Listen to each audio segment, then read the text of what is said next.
Menjadi pengusaha tak mengenal lelah seperti yang dijalani oleh Pak Arianto, salah satu warga Kecamatan Tugu Mulyo, Kabupaten Musirawas ini tetap menggeluti usahanya menjadi tukang tampal ban meskipun hanya meraup omset Rp50.000 per hari.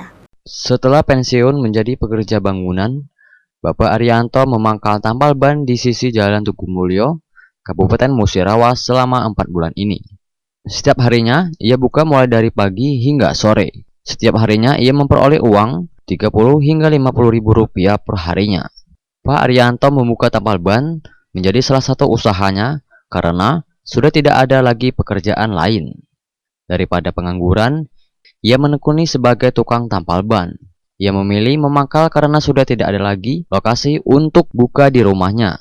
Tukang tampal ban Pak Arianto mengatakan, untuk harga tampal ban pada umumnya Rp10.000 hingga Rp15.000 per 2 lubang. Untuk orang yang singgah, dari jauh sering hanya membayar seadanya saja. Namun, untuk sekedar membantu, kita pun tidak bisa apa-apa karena rumah orang tersebut jauh. Mau nambal 10.000 lubang. Kalau 2 lubang 15.000. Tapi tergantung uangnya, kalau udah kata duit dia jak mano. Kalau balik jauh ya tuh kan. Kalau umumnya aja itu harga 10.000.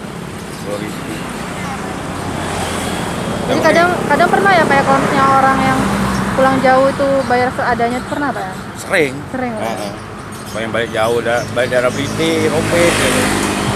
Kalau sini kan pacang ambil di rumah gitu. Kalau sudah ada begitu gitu udah cak, belum nak ngarap dia nak bayar udah cak. Tajuk sini lagi tak cak ya kan. Orang pulau kan jauh. Bukan dekat. Pengusaha tampal ban mendapatkan omset cuma Rp30.000 hingga Rp50.000 per harinya. Tim Liputan Silampari.